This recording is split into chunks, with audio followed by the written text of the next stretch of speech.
Assalamualaikum warahmatullahi wabarakatuh. Selamat berjumpa kembali dengan pembelajaran prakarya untuk kelas 7 oleh saya, Ibu Lindawati. Semoga sobat cerdas tetap semangat walaupun dengan pembelajaran jarak jauh. Dan jangan lupa tetap menjaga protokol kesehatan. Materi kali ini adalah kerajinan untuk kelas 7, yaitu jenis kerajinan dari tekstil. Sebelum pembelajaran, sebaiknya berdoa terlebih dahulu agar apa yang sobat cerdas akan lakukan selalu diberikan kemudahan oleh Allah Subhanahu wa Ta'ala.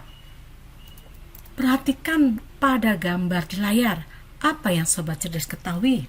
Ya, benar, produk kerajinan tekstil yang terdapat dalam suatu pameran. Dan terdapat beberapa jenis kerajinan tekstil lainnya yang ada di Indonesia. Karena bangsa Indonesia memiliki kekayaan dan keindahan alam serta budaya yang merupakan anugerah Tuhan yang Maha Kuasa. Kekayaan budaya Indonesia merupakan modal munculnya keberagaman motif, bentuk bahan, serta teknik pada karya kerajinan tekstil di Indonesia. Pada materi lalu, sobat cerdas telah mempelajari produk kerajinan serat alam dan pengemasannya. Selanjutnya, pada bab kedua, kita mempelajari berbagai teknik kerajinan tekstil. Apakah yang dimaksud dengan kerajinan tekstil? Kerajinan tekstil adalah kerajinan yang terbuat dari bahan benang hasil pemintalan serat yang kemudian ditenun, dirajut, atau dengan cara penyatuan serat berbentuk lembaran menggunakan atau tanpa menggunakan bahan perekat yang dipres. Berikutnya adalah fungsi kerajinan tekstil. Bagaimana fungsi kerajinan tekstil? Ya, diantaranya adalah sebagai fungsi penghias ruangan atau tempat lainnya. Misalnya untuk hiasan dinding. Berikutnya adalah fungsi benda pakai, yaitu di mana digunakan untuk kebutuhan sehari-hari, contohnya sendal, sepatu, tas, dan sebagainya. Selanjutnya adalah fungsi kelengkapan ritual, di mana mengandung simbol tertentu yang berfungsi sebagai kepercayaan atau spiritual. Misalnya ulos yang digunakan saat upacara pernikahan. Fungsi lainnya adalah fungsi simbolik sebagai hiasan juga yang berfungsi melambangkan hal tertentu yang berhubungan dengan nilai spiritual di mana benda kerajinan itu dibuat. Misalnya tenun sindelio di mana motifnya memiliki makna penolak bala. Berikutnya adalah prinsip-prinsip kerajinan tekstil.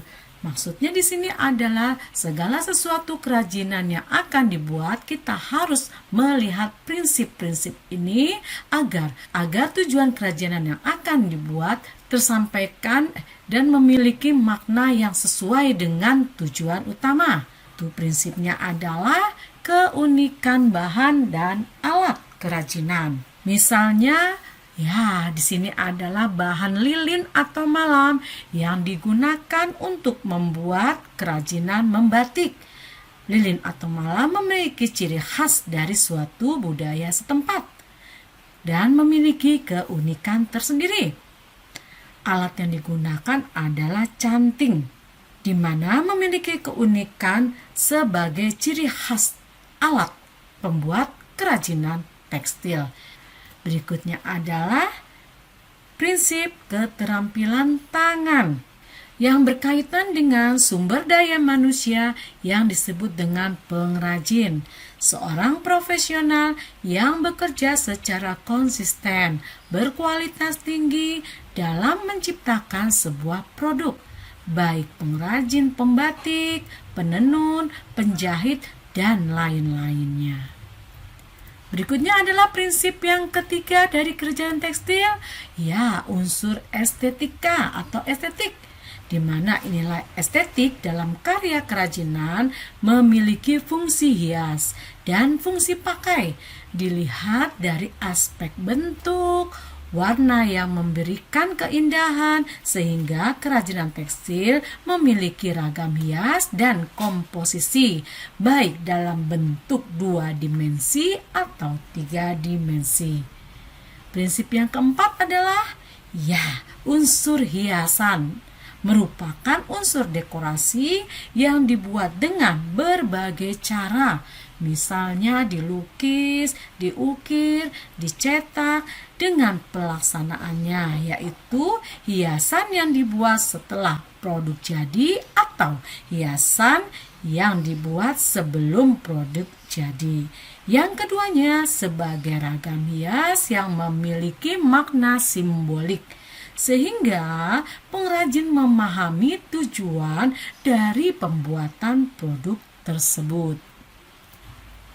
Berikutnya adalah proses pengembangan kerajinan tekstil, yaitu pertama tapestri atau kata lainnya menenun. Apakah yang dimaksud dengan tapestri atau menenun? Di sini adalah proses pembuatan kain dari persilangan 2 set benang dengan cara memasuk-masukkan benang pakan secara melintang pada benang-benang lungsi secara sejajar satu sama lain di alat tenun.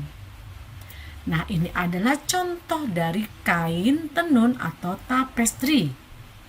Bahan dan alat yang digunakan dalam pembuatan tapestri atau tenun adalah pertama benang lungsi. Benang lungsi adalah benang tenun yang disusun sejajar, biasanya memanjang atau vertikal dan tidak bergerak, terikat di kedua ujung dari wadahnya, yang padanya benang pakan akan diselipkan. Sedangkan benang pakan adalah benang yang disilangkan atau posisi horizontal dengan benang lungsi pada kain tenun yang akan dimasukkan di antara benang lungsi secara menyilang. Berikutnya adalah alat yang digunakan dalam pembuatan tapestri atau tenun, yaitu kayu spanram. Digunakan untuk meletakkan benang. Jika tapestri kecil juga dapat menggunakan triplek atau kardus yang kokoh Berikutnya batang kayu untuk menyilangkan benang pakan. Contohnya seperti sumpit dari kayu. Dan juga disiapkan gunting dan sisir untuk merapikan tenunan. Berikutnya adalah teknik pembuatan tapestri atau tenun. Pembuatan lungsi pada pemidangan secara vertikal pada gambar pertama. Kedua, pasukan benang pakan pada lungsi. Dan ketiga, ketika mengganti warna pakan sesuai motif yang digunakan. Setelah semua benang pakan sudah dimasukkan sesuai dengan perencanaan, maka dilepaskan. Hasilnya dari pemidangan.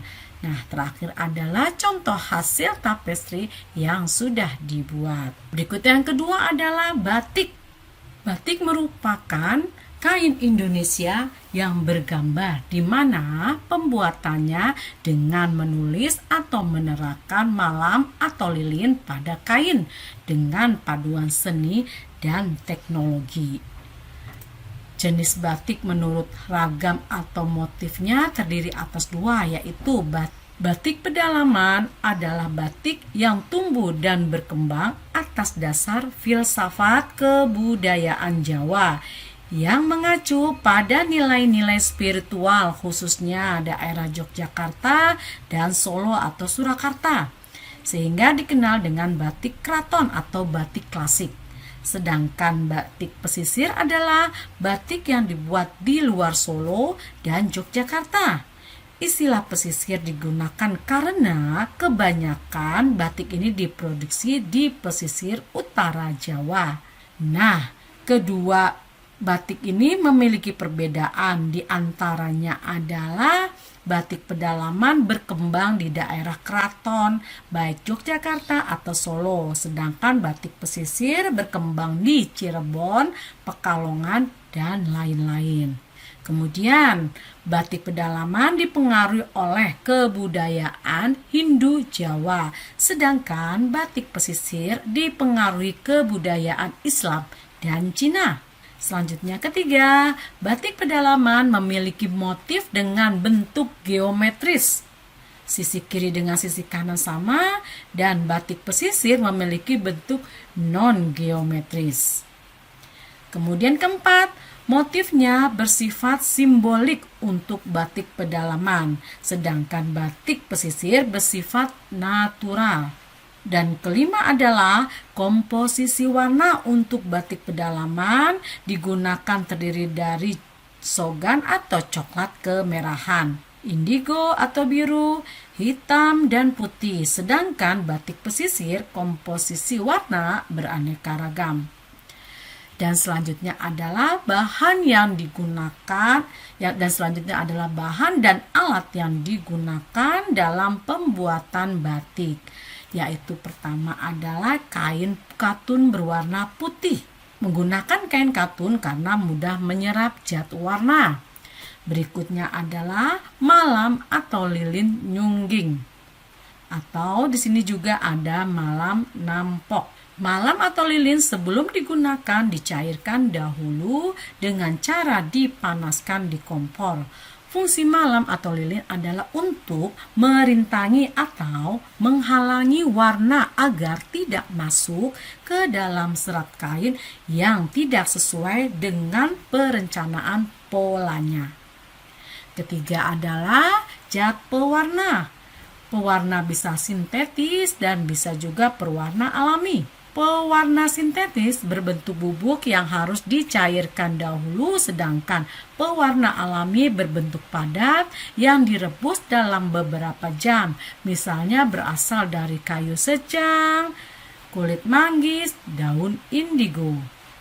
Berikutnya adalah alat yang digunakan dalam pembuatan batik, yaitu canting.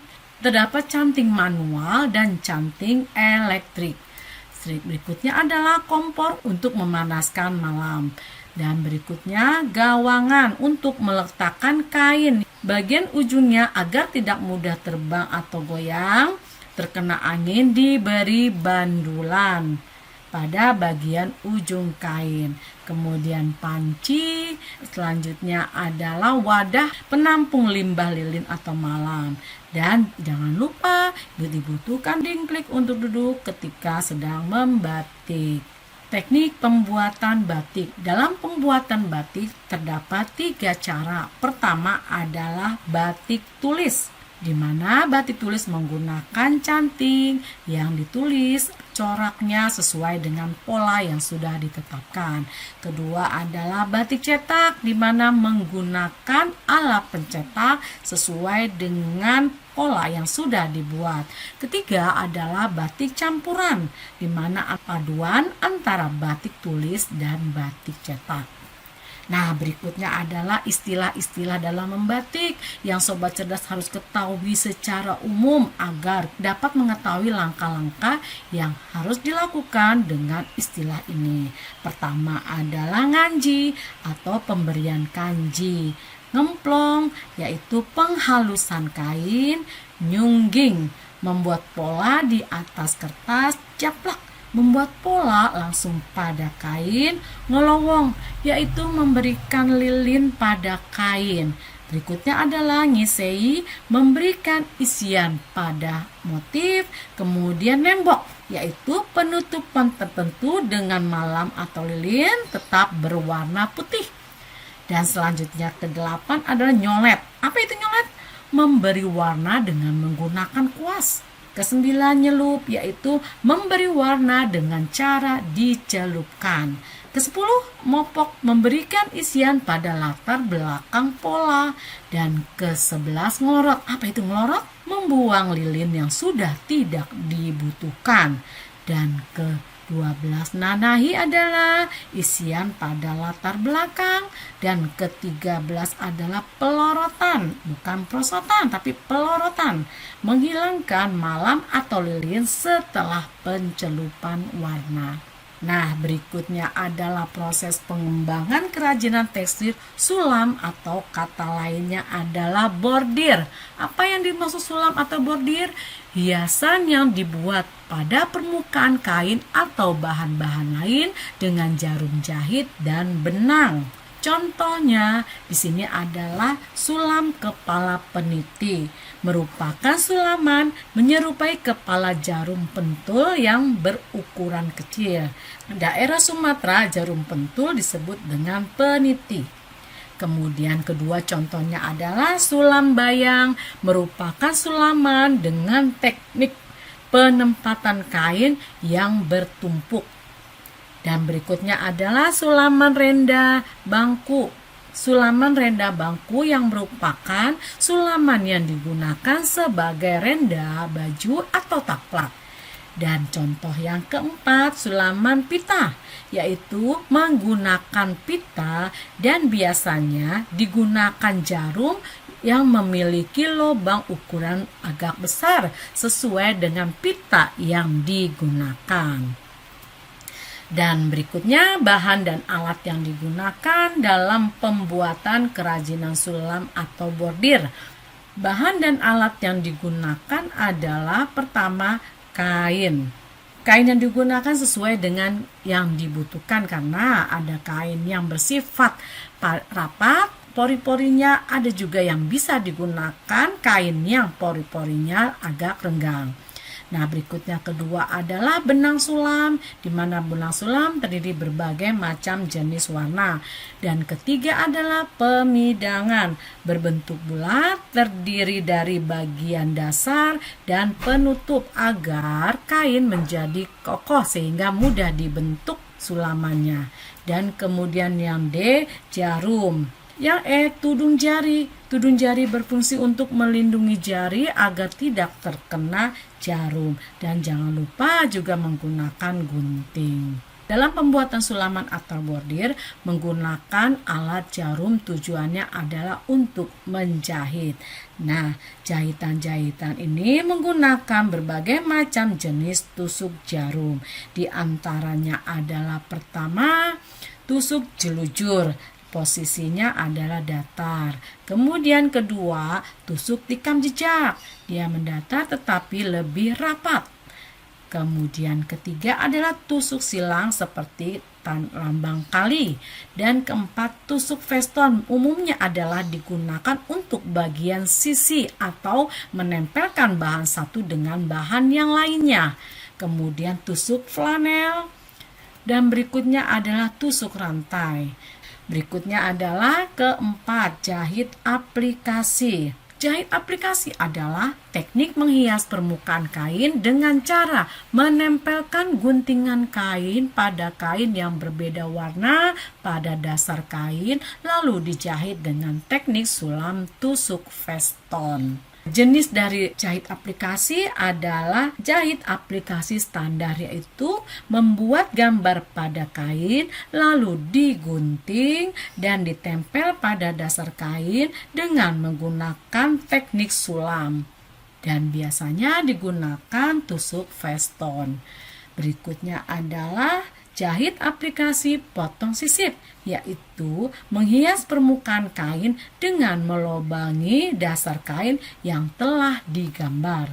Kain yang sudah dilubangi ditempel dengan kain warna lain pada bagian belakangnya menggunakan tusuk veston. Ketiga adalah jahit aplikasi potong motif, membuat hiasan kain dengan memotong kain bermotif, kemudian ditempel pada dasar kain menggunakan jahitan. Keempat adalah jahit aplikasi lipat potong, memotong kain sesuai pola dan ditempelkan ke dasar kain lalu dijahit dengan tusuk veston atau menggunakan mesin jahit. Kelima adalah jahit aplikasi pengisian, adalah penambahan motif yang berbeda warna seperti aplikasi lipat potong. Nah, di sini ada penambahan kain yang berbeda. Apa saja bahan dan alat yang digunakan? Pertama, kain polos atau motif atau felt, benang jahit atau benang sulam.